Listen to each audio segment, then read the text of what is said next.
What's up, guys? It's Kyle with another episode of Unlocking Your Inner Strength, and today I have a special guest, Cowboy Keith. Keith, thanks for being with me, bro. Howdy. Thanks for having me. So Excited to be here. Yeah, we had a good workout. Yeah, It was good, man. absolutely. It's good getting the hang. It was humbling, actually. Something different, right? Yeah, something different. I definitely hit muscles that I haven't hit in a long time. Yeah. If ever. Yeah, that's good, man. So let's start with that. The name. Where'd you get the name from?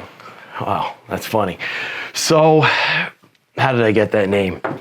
You know, I don't know if I told you this or if owner told you this, but I used to sell marijuana for a long time. I started when I was younger, probably about 13. And I still, I sold small time, quarter pounds, stuff like that my whole life. And later in life, around 2008, I had a mortgage company and things went, the whole market crashed.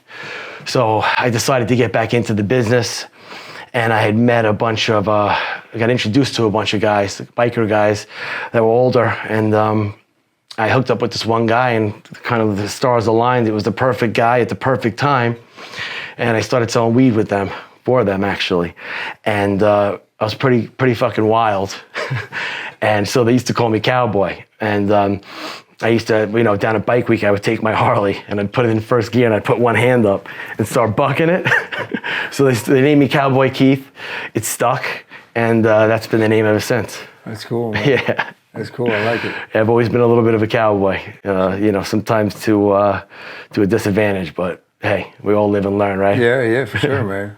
And now you grew up in Long Island? Yeah, born and raised Long Island.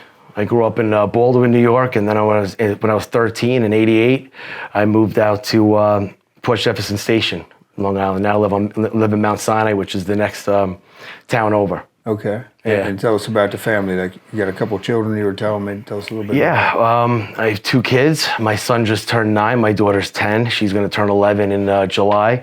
My wife, who I've been with for 24 years. We've been married 14. We've been together for 24. Pretty much married, though, because we've been living together the whole time. But, it's been a long time. She's stuck with me. She's a pretty strong woman, I'll tell you that. Sure. Yeah, they met her. For sure. So I call her Sarge sometimes. Sarge, keeps you in line, right? Yeah. Yeah, we need that. You need a strong woman. Yeah. Everybody, I think Absolutely. Every man does. So we were just talking off air a little bit. Tell us a little bit about, okay, what's your current business, right? What do you? Real estate. Real estate. Yep. How long you been doing that? I've been in that market in real estate and mortgages since 99. 99. I was in more mortgages from like 99 to 2009, owned a mortgage company, and I did some real estate. I flipped some properties and stuff like that. And then what happened was in 2007, when the market took a turn, in a matter of one day, everybody just went from making a lot of money to making no money. All the banks had closed. So I said to myself, what the hell am I gonna do? I went from closing, 40, 50 loans a month to maybe getting one done. So I decided to follow the market, and I decided to follow the foreclosure market. And I started doing, foreclosure defense and loan modifications and stuff like that. And turned out to be a good business. I liked it. I liked dealing with the people. I liked helping people. So that's what I did. I focused on that, and then slowly it turned into short sales, which I do now. So my main business now is, I own a realty center called East Coast Realty Center. And then underneath that realty center is a couple different real estate firms. One's more of a retail to sell like regular type properties. And the other one is Real Estate Resolution Group, which is more for like short sales, distressed properties.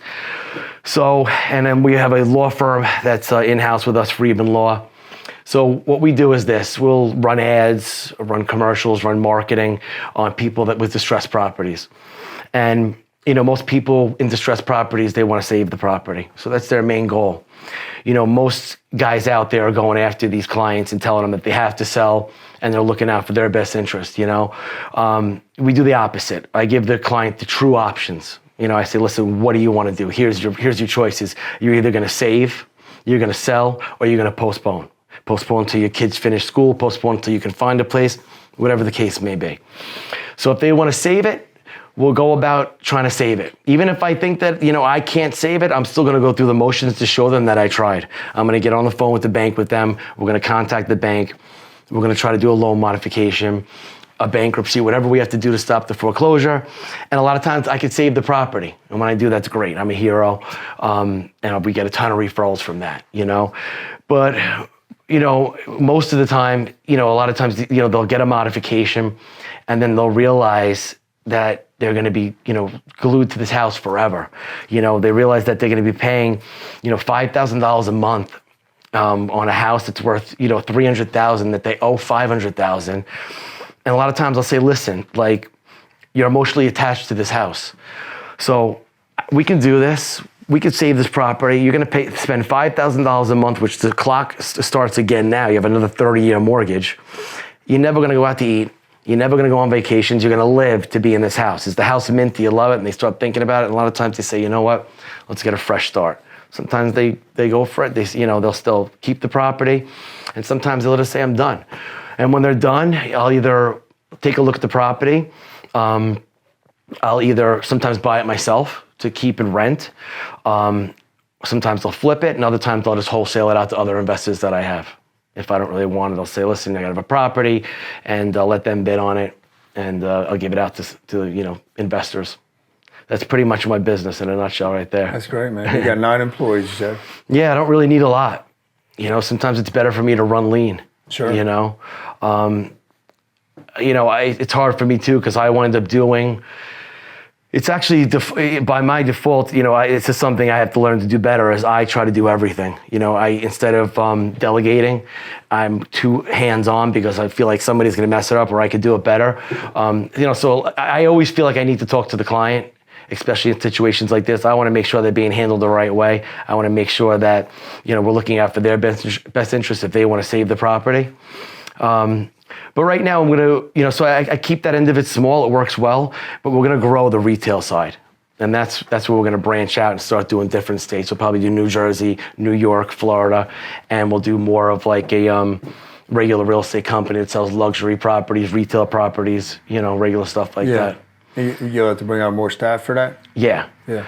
And it's nice because most of the staff is, there's no salaries. That's a problem with a lot of the businesses right now with minimum wage and benefits and everything else. It's hard. It's hard to keep everybody on a salary, especially when the money's not coming in on a commission-based business, Sure. And real estate, we can do that. Mortgages now is just, everyone has to be on a salary. So good months, bad months, upwards, downwards, you got to keep those salaries going. So you can be doing real good, and then it could wipe you clean for a couple months if you have a few bad months, Yeah, for sure.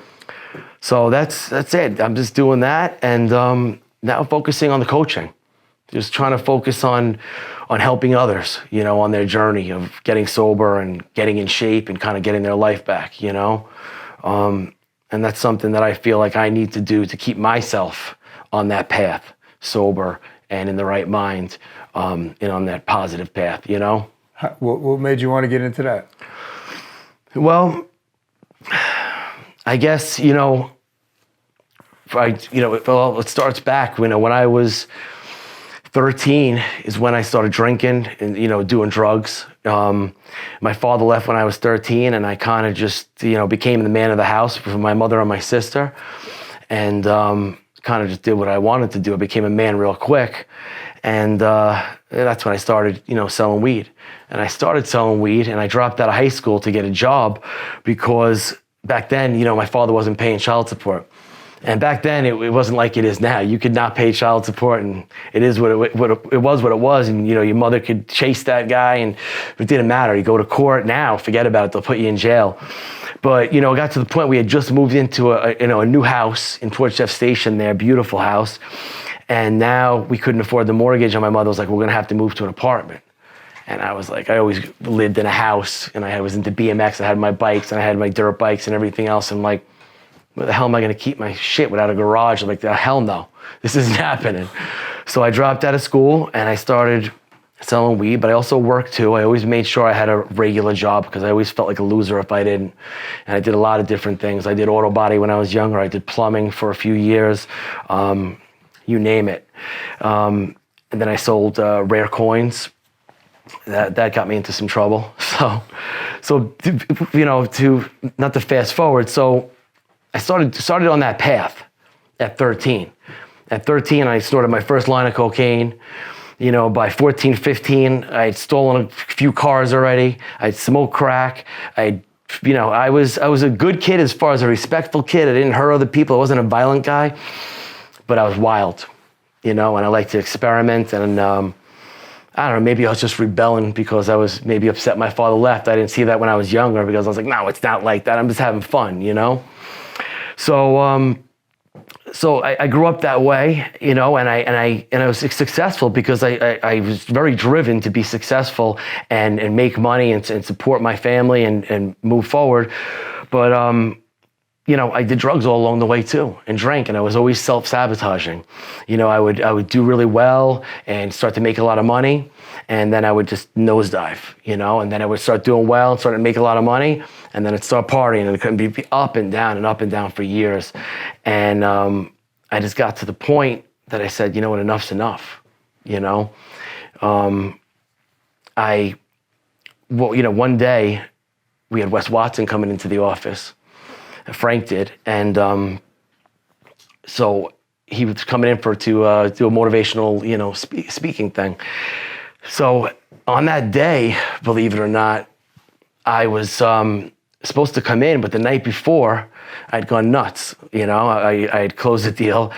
I went out. I got fucked up. I was drinking. I was fucking doing coke, everything else, and I had to drop, you know, my neighbor lives down the road that works in the office. He asked me for a ride. I'm like, all right, I'll give you a ride. And I was so hungover in the morning that I'm like, you know, listen, we got to stop at one of my little shitholes, you know, because I knew where every shithole is on this fucking New York State where I could find something, you know. So 7:30 in the morning, I'm like, we're going for a drink. My buddy's like, oh my God, really? I'm like, yeah, really. I got to straighten out. So we sit at the bar, have a couple drinks. Boom, bartender throws another package at me. I'm like, here, I'm back in it again. I'm like, I'm not going to work. He's like, bro, you can't do this to me. He's like, you know, I got to go to work. I have a lot of shit going on. Finally, I'm like, all right, listen, I'll take you to work. So I drove him in. And when I got there, I saw all the cars there, and I'm like, what the fuck's going on here? And then I'm like, oh my God, this guy, Wes Watson's in here, you know? I didn't know who he was. I never even followed him. Didn't know the guy from a fucking hole in the wall. So when he came in, I started listening to him, and immediately I just connected with him because his energy was just amazing. And I was just like, wow, this fucking guy's energy, like you could just feel it, you know? And when he started telling his story about how he did 10 years and what he went through, a lot of it resonated with me. And not like I ever did 10 years, I did a year, but just doing that year and then comparing it to his 10 years and being like, holy shit, this fucking guy did what I did 10 more fucking times. And when he, you know, spoke about why he lived that lifestyle of, you know, putting himself in that flow state and having that discipline, so because he can never go back to that, I just started putting things into perspective, you know. And so I'm standing there, you know, listening to this guy, fucked up, starting to like what the fuck am I doing with my life? You know what I mean? Yeah. And, you know, so towards the end, I'm like almost choking back tears as this guy's telling a story because I could really feel his fucking pain, you know. And, you know, he says, listen, questions and answers, everybody. So, you know, every kid in there was just like, oh, can I have a picture with you? So I was just like, I let them take their pictures. I'm like, yeah, listen, I got, you know, 2 questions for you. Where and when can I have 2 minutes of your time? And he's like, let's go. So I'm like, my office is back here. So I brought him back to my office. And when he came into the office, you know, he sat down, you know, sat back like this, you know, and I just put my head in my hands like this. And I was just like, dude, help me. He's like, what's up, brother? So I told him, you know, my story. And he was like, bro, are you kidding me? He's like, you have a fucking family? I showed him my family. He's like, he got teary-eyed. He goes, I want a family. I would die to have a family like that. And that puts it into perspective for me. He's like, bro, you got to man the fuck up. He's like, you're wrecking your life, this, that, and the other thing. So right then and there, I signed his elite package for, you know, the first 3 months or whatever. not realizing, when I did that, I paid $7,500 for 3 months, which, my wife was like, what the fuck, are you nuts? Like, we could have went on vacation, you know what I mean?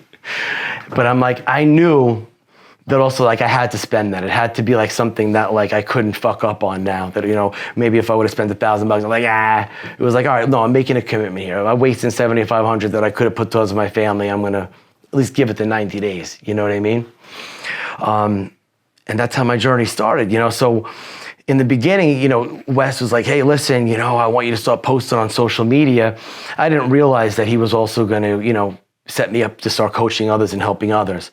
And I really wasn't looking to do that. I was just looking to get fucking sober and get the same energy that he had, But when I told him my story and the shit that I did and what I went through, he was like, bro, you gotta share that. You gotta tell that story, bro. You got a great fucking story.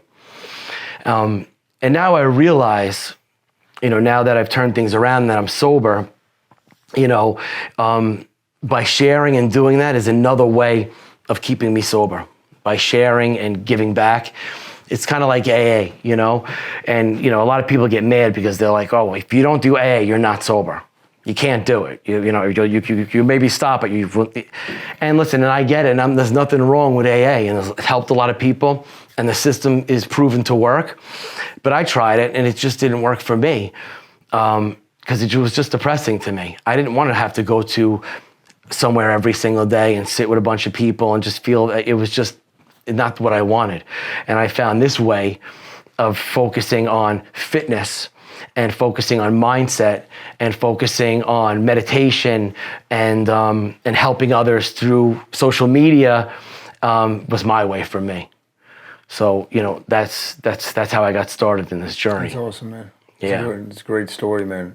The connection. And so that was, how long ago you said when Wes came to speak to you guys? That was November 10th, 22. Oh, so not that long ago, huh? Yeah, so 80, about 190 days, something like that. Wow. Yeah. That's great. And since that time, has your wife noticed a big difference? Oh, yeah. Yeah. Yeah, she's happy, and that's the one thing. It's, it's really not about me. It's about my kids. It's about my family. It's about the example I'm setting.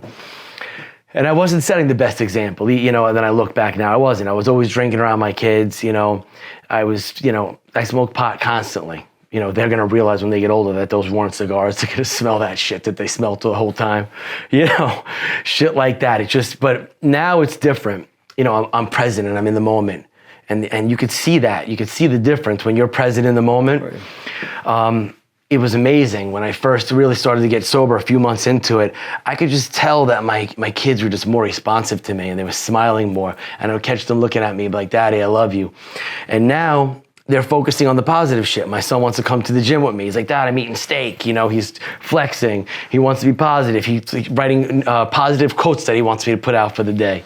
So I'm like, this is the shit I'm supposed to be doing, It is, man. They watch, they model. I mean, I had some crazy fucking times in my life, When my father left, when I was 13, he got remarried. Married a girl that was 22, he was 42, right? Or maybe she was 20. So obviously that didn't fucking last. You know how that works out, right? The child. So he had two other kids, a half brother and sister. We have the same father that I have. I have a biological sister as well, same mother and father. And I was so in the beginning, I really didn't speak to my father. It was on and off. When the kids were born, we started speaking again, and I was in my brother's and my sister's life for probably like the first, 7-8 years. But then, I was just, I didn't speak to my father. We would be on and off, and my father would badmouth me to the kids and say that I was just, crazy and blah, blah, blah. And I was, at that time, I was just partying my fucking ass off. And I partied so fucking hard for so many years. I loved ecstasy, and I loved ketamine, and I loved like the Sound Factory and like the club scene back in the day. And when I found that was it. That was just like, I just loved it. And I got so fucking hooked on that.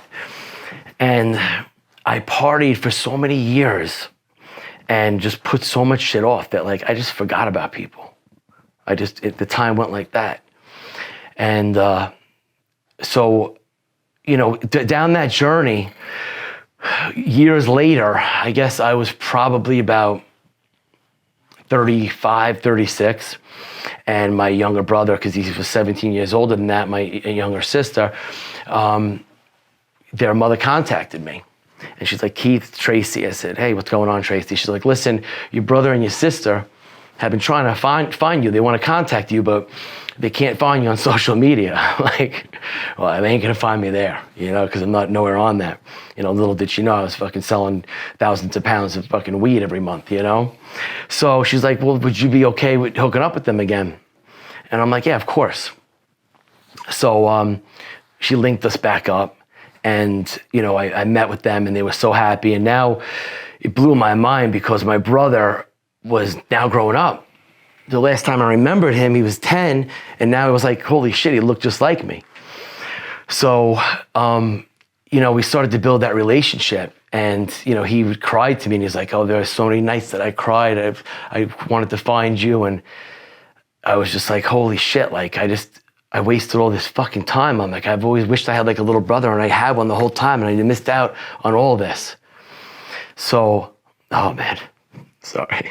Oh, good, man. This is gonna be a rough one. So,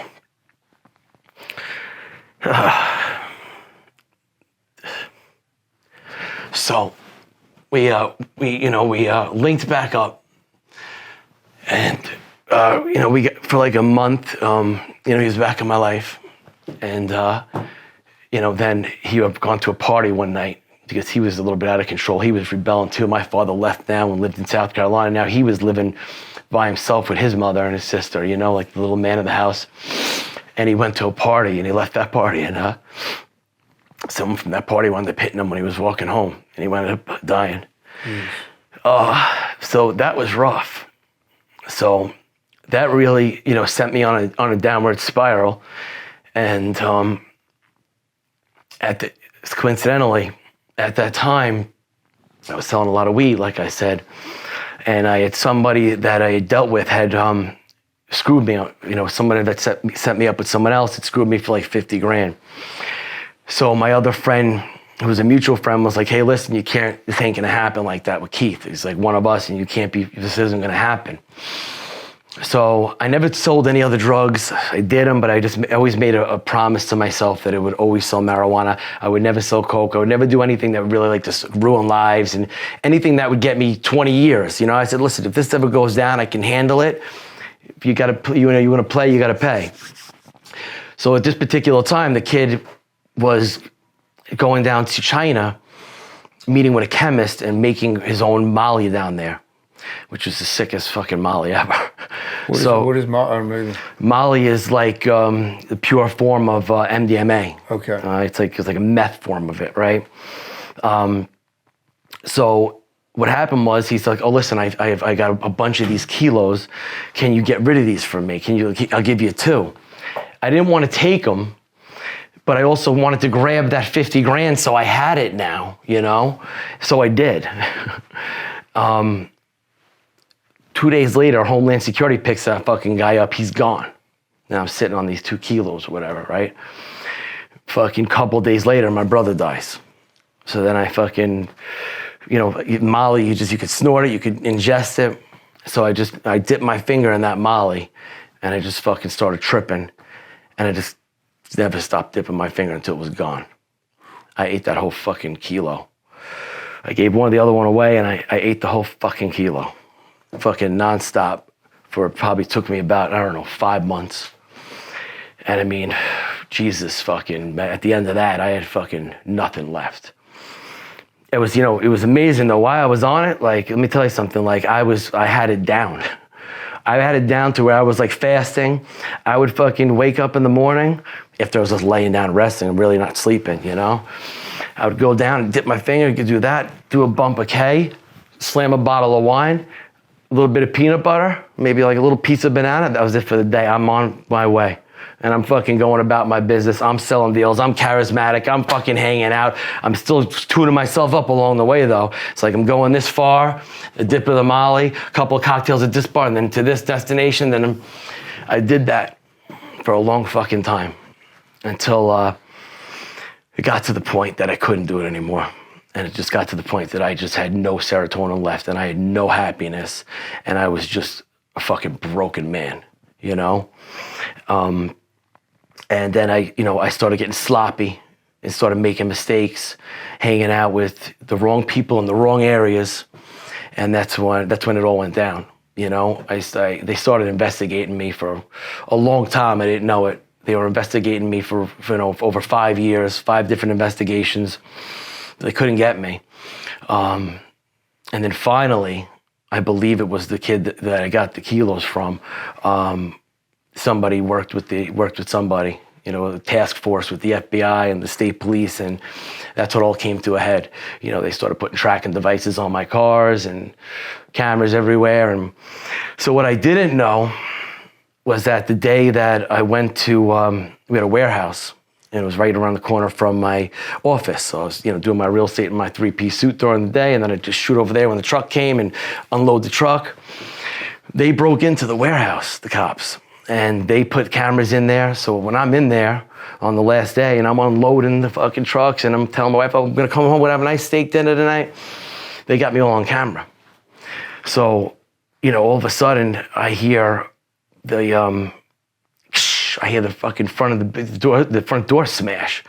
And I'm like, holy shit, my buddy tells me, go, go, go. So I think we're getting robbed. We got 800 pounds in there. We got $1 million in cash. And I'm like, oh, this is it. We're fucking dead. Someone's fucking killing us. So I go to run out the back door because he's like, run. He couldn't run because he was so fucking fat. He was like 350 pounds, my fucking partner. And when I open up that fucking door, it was like something I'd never seen before. The fucking helicopters are going, and they got that fucking tank thing with their old M16s like this, and I fucking came outside and I went like this. Thank God I didn't have like my phone or like a vape in my hand or something like that, and I had 1,000,000 guns pointed at my head. They're like, get on the fucking ground. So I get on the ground, and at that point, once they got their hands on me, I realized how much those motherfuckers hated me and how they wanted to fucking kill me, They just started fucking punching and kicking me like I was resisting, and I was not resisting, And I remember they fucking just crushed my fucking wrist with the cuffs to the point that my hands blew up like balloons. And that was like the biggest thing because I'm lying on face first on the concrete and I'm looking in the fucking warehouse and I'm watching them open up all the cars and everything and start pulling the money and the weed, and they're high-fiving, and I'm like, fuck me. So I'm trying to like move around because my arms are, my hands are blowing up like balloons, and they're just like, fuck you, you little prick, We've been fucking wanting to get you for so long. Because, they watched me just, they called me Suit Man because I always wearing a 3-piece suit. That's what I would do though.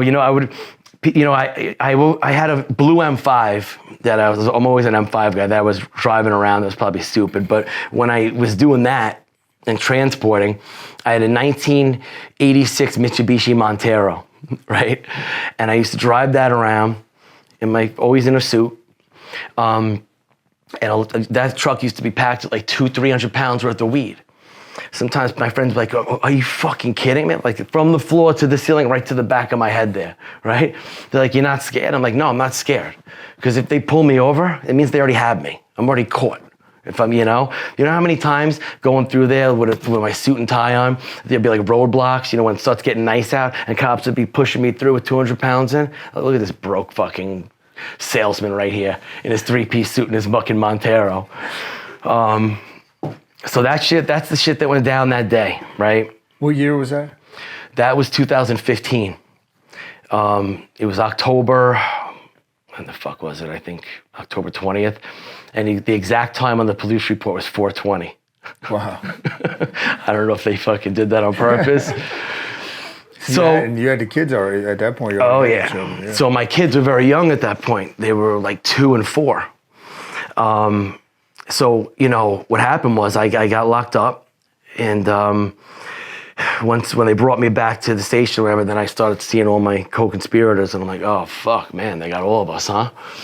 So I couldn't really make a phone call that night. It wasn't getting out that night. Didn't know what was going on with my wife and everything else like that. Turns out that they went to the house and they raided my house. So now my wife's smart. You know, she's been with me for 24 years and she's a real ride or die, you know, Bonnie and Clyde type shit. Not that she agrees with everything, but she sticks by my side. So when she didn't hear from me by like 6:30, she got nervous. Then she called my buddy, and when he didn't answer, then she got nervous. So by like 7:30, 8 o'clock, she said she called up her mom and she says, "Mom, come over here. I want you to pick up the kids. Keith isn't home and something's going on." She kind of knew.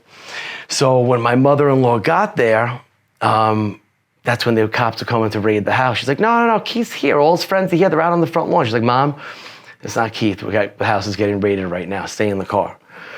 And my mother-in-law knew what I did. My whole family did, because pretty much everyone was on payroll too. So we all lost our fucking jobs that day, right? So, you know, my wife was very smart. As soon as the cops came in, first thing they were like, "Where's the guns and where's the coke?" She's like, "You got the wrong house. There's no guns and there's no coke here." She saw them coming in on the cameras because I had the place like fucking Fort Knox. She's like, "I have children upstairs. Please be respectful." So it's funny because she said my daughter woke up because she heard the commotion, was like, "Can you keep it down there?" So lucky enough, the cops, you know, they were able to take my children out to my mother-in-law and get them out of there, thank God. From that point on, they just interrogated my wife, but my wife wouldn't talk, so they sat her in a chair, and I had a safe in the house, and they wanted the combination to the safe, and she wouldn't give it. She's fucking awesome. So they just pounded her. "It's gonna be worse for you, or you're gonna get it, this, that, and the other thing." And she wouldn't give it, and that was great because they focused all their energy on it instead of wrecking my whole house. They said they were in my garage using my tools and my compressor till like 2 a.m. to get that motherfucker open. By the time they got it open, it was nothing in it anyway. All the money was at the fucking place, and they got it, most of it. And it was, I maybe had like 20,000 worth of silver bars in there, you know? She said they were so shot by that time, they didn't even feel like checking the rest of the house, and that was the end of it. But now, what happened was, you know, I 3 days before that, or a day before that, I had somebody come over to buy a couple of pounds of weed, so I brought a couple pounds up from the basement. And during this time, there was like a drought in California. So I really didn't have anything. So I had some crap that I was like trying to show. And I knew that this kid, when he came over, wasn't gonna want it. He was gonna do the same thing. He was gonna look at it, put his hand in it, and like, I don't want it. He did that. I'm like, get the fuck out. But I left those fucking pounds upstairs in the office. So once the cops were able to see that, they were like, oh, it's in plain sight. They were able to arrest my wife. My wife, who's never been in trouble, never even got a fucking speeding ticket or a littering ticket, you know? So the next day, you know, when I get arraigned and I get shipped over to Central Islip, the courts or whatever, you know, I'm in there, I'm locked up with 20 dudes, and I'm like looking like this, and I'm like, what the? I'm like, it looks like my wife. I see her hair's all like this, she's like, because she's all disheveled and shit. And I'm like, Jess. And then she's like, yeah. I couldn't believe it. I'm like, holy shit. The guy's like, what's wrong? That's my fucking wife. I couldn't even believe she was in jail. She got arrested. So when we went out, and she made bail, thank God, $50,000. And then I went to go up, and they were like $1 million. And I'm like, oh my God. I looked at my attorney. I was like, we're gonna get you out. I'm like ready to go home, take a shower, start planning things out, and I'm like stuck in there for another fucking week. So that was it. I went in, and you know, about a week later, they got me out. And you know, I spent that year trying to get things together, trying to sell properties to keep my company open, to carry myself through that time, which is stupid. I should have just held on to what I had, held on to the properties I had, because I took money and put it into the business and just wound up, you know, they wound up running it into the ground, because if you're not there, no one gives a shit about your business, right? And the, you know, sentencing came, and they were like, listen, you know, you got to go to jail. You got to go to jail. Because this was my second felony. When I was younger, I got in trouble another time. We'll get into that. But, and they were like, I was like, all right, listen, because they had my wife as leverage now, you know? I was like, you got to let my wife off. That's it. You know, give her a misdemeanor that we can get wiped clean. And you got to give my wife her truck back that you took because you got the baby seats in there and she needs her fucking truck, you know? I'm like, if you do that, I'm like, I'll fucking do a year. I said, but a year, no probation, no parole, no that. I said, that's it. I'm in, I do my fucking year and I'm fucking done. And that's what I did. So it was a rough time though, because my kids were real young.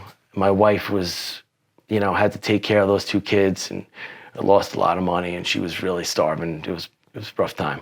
But hey, listen, it made me who I am today. Yeah. So going through all that, coming out and, you know, getting back on track, building my life back up, building the companies back up, but still not totally sober, still not totally where I needed to be with that mindset, still making stupid decisions, not acting like not being a total savage like I was, but still drinking and still going on those benders once in a while, that self-sabotaging, and just not being present with my family and just, you know, so that's what the change is all about. I said, you know what? I know I'm never going to be truly successful. And what is truly successful? Truly successful is not really about money, right? It's about money. It's about being comfortable and having financial freedom to do things with your family, but it's about being fulfilled and being happy. That's what I'm in search of. I'm in search of finally in my life being happy. You know, being happy with who I am, being present in the moment, being happy in the moment, and living my life moment to moment, not wasting any more time. Yeah, so it's a blessing. Yeah, so it's a blessing. You know, it's a hard journey. I still have my days. Like I was telling these guys today was one of my days. It was, you know, my wife calls it, you know, baby cunt. And it's true, you know, and unfortunately I do take it out on her because she's the nearest person. But, you know, sometimes, and you know how it is when you grind and you work so hard at something and you're just so disciplined and you're just not fucking quitting and you're training and you're eating hard and you're fucking waking up every day at 4:30 and you're not breaking and you're being that weirdo that's hanging out in the corner because everyone else is drinking and you're being that weirdo that doesn't eat because all you eat is steak. Some days you have those days, you're like, what the fuck am I doing? Is this the right path? But it is the right path because if I don't do this, then I'm failing in my eyes and I'm not going to be happy anyway. Yeah. This is just telling me that I'm on the right path, like owner told me. And that, you know what? It's times like this, you know, because today I just fucking had it. And I don't know, I really didn't mean it, but I called up owner. I'm like, that's it, I'm fucking done with it all. I said, I'm taking down my page. I'm done with Cowboy Keith. I don't even know who that fucking guy is. And I'm fucking sick of it. But, you know, look, I came here, I met with you. Yeah. I'm feeling positive again. We got a great workout in. Yeah. I'm learning a whole bunch of new stuff from you. And I may have to redirect my whole diet now, but hey, you know, so that's the journey I'm on. That's where I'm at. It's fantastic, man. Yeah. It's a great story. You know, I think you're going to be able to really connect with a lot of people. Yeah, I hope so, man. You will, man. A lot of broken men. Yeah, it's or on some level, but I think a lot of those guys think that, you know, they can't make it back or it's too late, and just, you know, I'm 47. You know, it's not too late. I wish I would have done it sooner, but that wasn't my journey. Yeah, that wasn't my journey. If you didn't go through that, you probably wouldn't be the dad and the husband that you are now, right? Right. So you need that, you know. It's not about me anymore, you know, and that's something that I thought about today on the way here, that you lose sight of sometimes. And addicts can be that way. We can be selfish, not on purpose, but just by default. It's always about us and what we need and if we're okay, you know? But, you know, when you start to focus on you is when you go down that negative road. It's about staying positive and focusing on your kids, your family, helping other people. That's going to bring that ultimate positivity to your mental state, you know? So that's what I'm trying to do now is focus on others and my family and not me, you know? And that's it, man. That's my path, you know? That's the journey I'm on, and every day is a different journey, but hey, I'm in it to win it, you know? Yeah, you definitely are, man. You got good energy. And like you said, it's all about where you put your focus. Yeah. That's everything. Yeah, it is. I'm a firm believer in, you know, mind over matter and the laws of attraction and all that. Yeah. And alcohol is just making me so negative. It was just, first of all, it's so socially accepted. you know? Yeah. And it's one of the most lethal drugs, believe it or not. Yeah, oh yeah. But it's like, you know, especially during COVID, that's really where it ramped up. Because, you know, when you're a parent, you're hanging out with other parents that your kids are doing stuff because they're in sports together or in school or in cheer. So what do? The men hang out, like, I want a beer, and, you know, you fucking bored. You're like, yeah, I'll fucking have a beer, and I'll have a burger. And it just starts to become socially like, and then, you know, you drink. That's what you do. Yeah. But with me, I felt the older that I got, the more I drank, the longer it took me to get back. It was like I would have all these, you know, I would always go to the gym and I would always be on point. And even back in the day, as crazy as I was, doing drugs, partying my ass off, I would always get in those workouts in, try to get some nutrients in during the week, protein shakes, you know, water, hydrate, and then tear myself down. But as I got older, I realized like once that alcohol would touch my lips, for the next 3 days, I did not want to work out. I didn't want to touch a weight. I wanted to eat like shit. Things that I was like inspiring to do the next day that I was like, I'm going to do this, I'm going to do that. I would just get in front of like my computer and I couldn't do it. I couldn't put the task together. Probably, you know, a lot of it was probably my brain still healing from eating a fucking kilo of Molly, you know? So it just got to the point, I just couldn't do it anymore. You know, I felt so unfulfilled that every day just felt so frustrated that I wanted to do so much, but I physically couldn't put the task together. Yeah. You know? So now I'm just trying to focus on just being the healthiest I can be, mentally, physically, spiritually, to, you know, to finally get to that flow state. Like people are like, well, what's the purpose? You know, why do you have to wake up every day at 4:30? Why do you have to like just eat meat and stick to that diet? You know, it's not just to be in shape. Of course I like to be in shape. You feel great, but it's more about the mental status of it. I'm looking to live that high vibration, which you're not all the time, but 90% of the time, I want to live that high vibration to where, you know, my vibration's high and I'm just like have that high energy and that positive mindset. Because that's what life's all about. If you're not positive, if you're negative things are going to happen. And I used to focus on all the negative bullshit when I would drink. Yeah. You know, I would wake up in the morning and one little thing would happen and it'd be negative. You know, something wouldn't go my way and then the rest of the day, like, the car door didn't open right, damn it, I dropped this shit. And it would just, and then I'd start picking out all the fucking things from the day, like, I didn't pay this bill and that this company's to shit and this fucking, and I would just build on that, on negativity. And just make my day worse, you know? Sure. So I'm just trying to be, you know, into that more positive mindset and just live my life at a higher vibration, you know? That's key. It's not easy, but. Well, you said the law of attraction too. It's a frequency you put out, you're gonna get that back. No, it's true. And it's so true because, you know, I'm with my kids all the time. And when I'm in that high vibration, I walk into places and people automatically just like, they want to talk to me. You can feel it.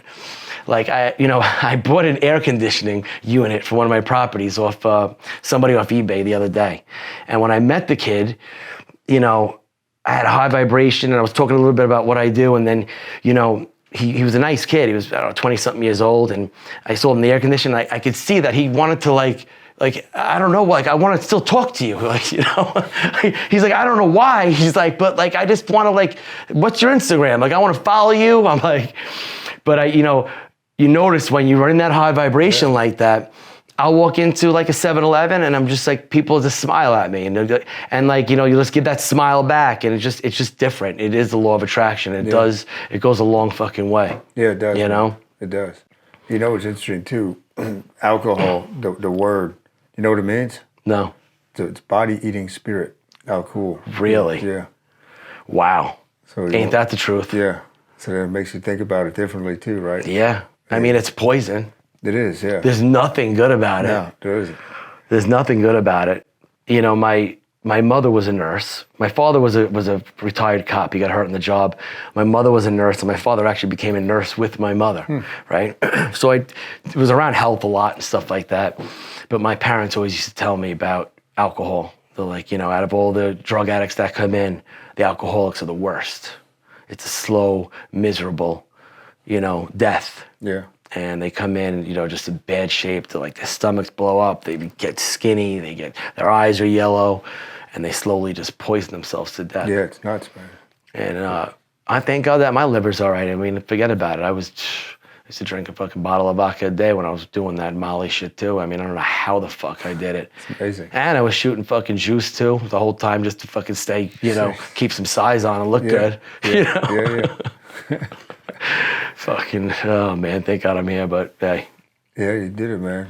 So what type of like coaching client is ideal for you? Like who is it? Ideal? Yeah. Somebody that's ideal is somebody that wants to change their life, and maybe that's self-sabotaging. Somebody that's that guy. The best client is that guy who's been living his life like a cowboy almost. That guy who's a biker, or that guy that's a badass that's running around that doesn't realize he can actually change his life and focus on good. And I never realized that. I hang out with guys now that are fucking ex-cons that are full of tattoos that encourage me to talk about my feelings. Yeah. So people like that, people that don't think that they can quit, that don't think that they're ever going to have fun again, don't think that they're going to be able to be that person that they were, that badass that they were. You're going to be even better. Because you know what's more of a badass? The badass is the guy that gets up every morning at that same time. The guy that's at that gym every day, staying in shape. The guy that when you see his eyes are clear, he's ready for action, he sees everything that's going on. The guy that's there for his kids, the guy that's there for his wife, there for his family, there for his employees. That's the badass motherfucker. So that's what I'm trying to be now, badass in that way, you know? Yeah, trying to do everything in the opposite way. Yeah. Yeah, it's rare. Now listen, I still have that 1%er mentality where I'm going to do what the fuck I want to do. Sure. And I fucking hate this government and everything about it. Yeah. And I'll continue to live that way. But I'll do it respecting, my mind, body, and soul. Yeah. In a different way. Self-respect, yeah. Yeah. That's key, man. Yeah. What would you tell? I got a few more for you. Like 5 years from now, what do you see for your life? 5 years from now? Yeah. 5 years from now, I see myself building Cowboy Keith up to where I'm helping people worldwide. Where really that's my main business, because that's when I'm happiest, helping people. As far as the real estate end of it, would be something that I'm just continuing to do for the investment of it, to put my money, because the only safe place to put money in my eyes today is pretty much really gold or real estate. Mm-hmm. And my goal is, listen, my goal every time I used to think about making a lot of money, the picture to me was like Ferraris, Lamborghinis, and clubs, popping bottles. Look at me. It's different now. Not that I'm a car guy, so I still like the cars and all that bullshit. But now it's about the financial freedom. I want to be able to travel the world with my wife and kids, possibly even homeschool my kids the way this bullshit's going on, right? And give them the real education of actually seeing all different cultures from around the world, and film that and be able to, help people throughout the world and live that life of actually financial freedom, of traveling and being with my family 24/7.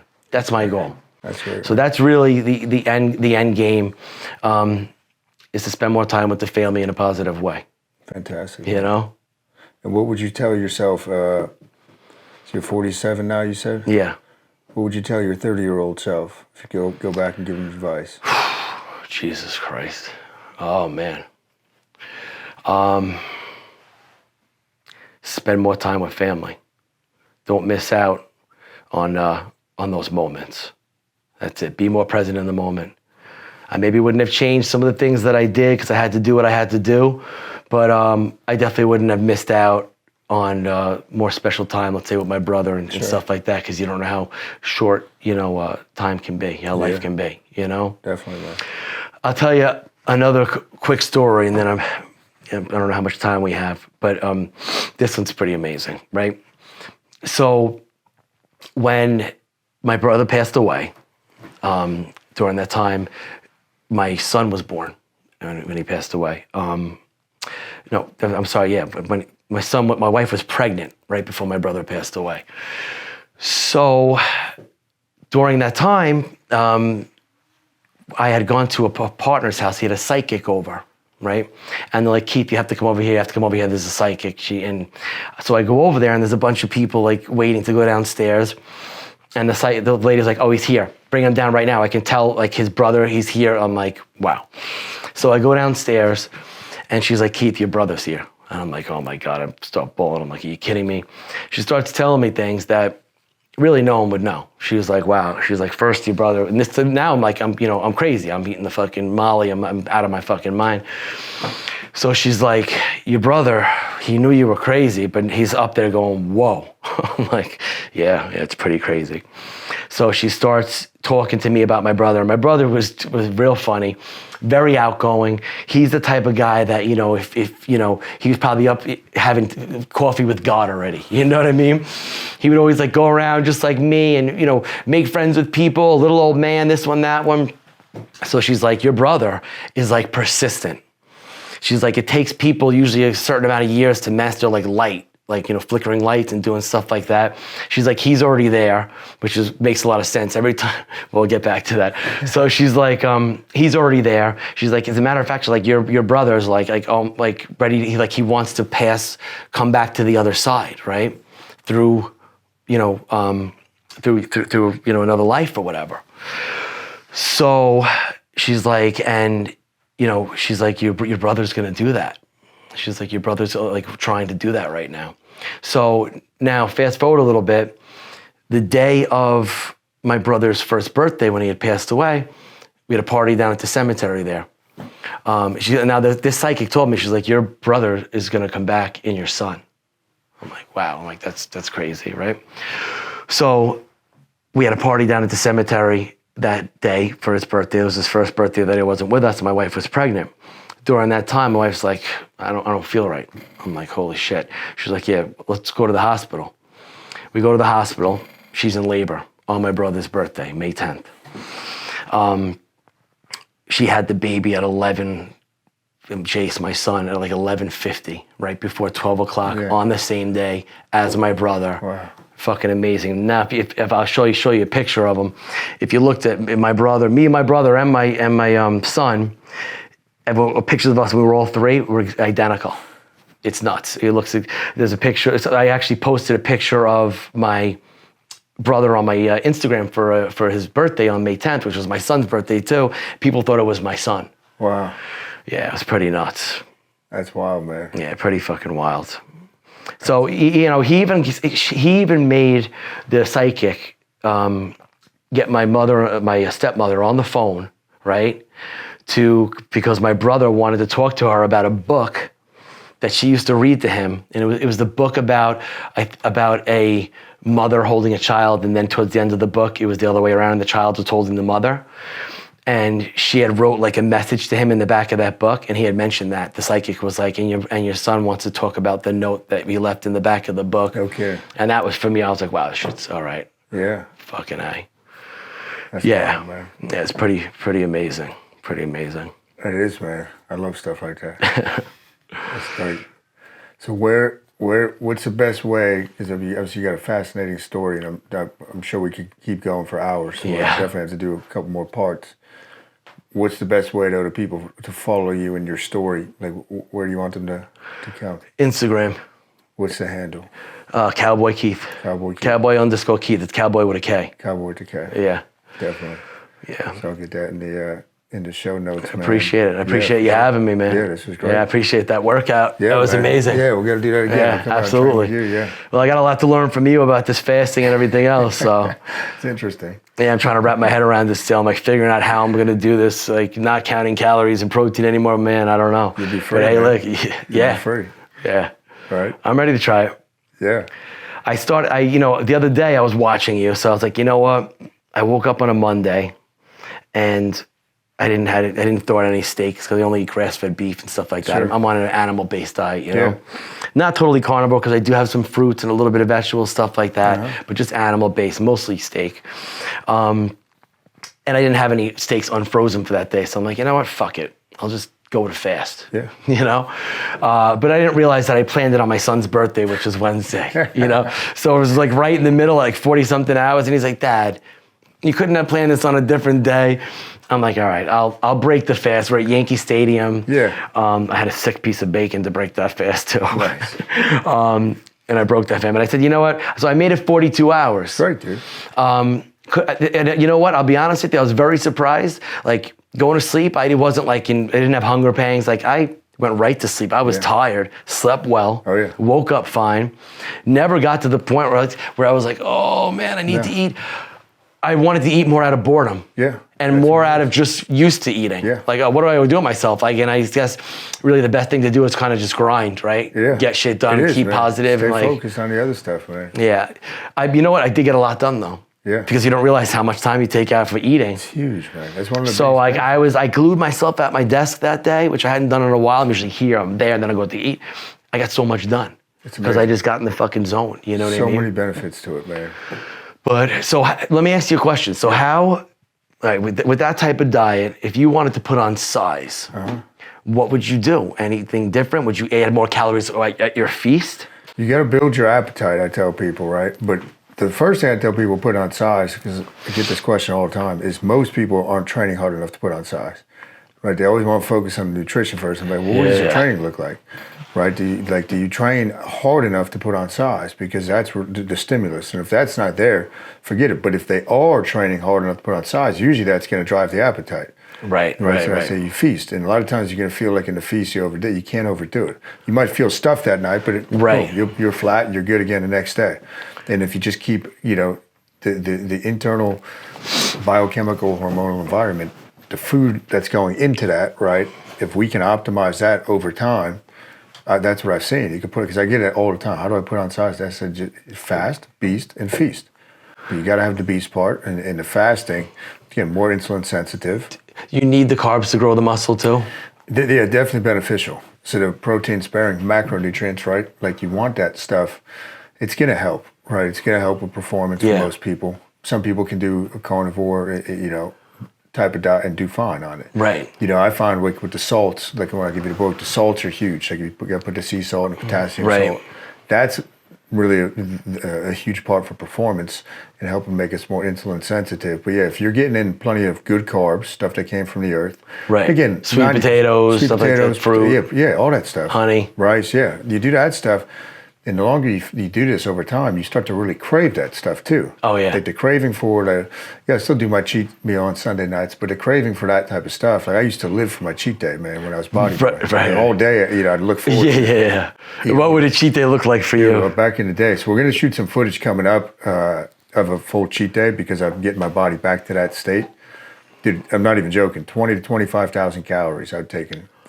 Wow. I'm a world-class eater, dude. Okay. I can compete with, I bet you I can compete with any, I hold the record in Hillsborough, man. I mean, I'll eat a pizza pie. I fucking love it. I'll eat a fucking whole pizza pie like nothing. And I can't do that normally. That was when, like in a super compensation state, bodybuilding rip. Yeah, when you're just fucking dying. Yeah, the hunger hormones are all out of whack and you just can't.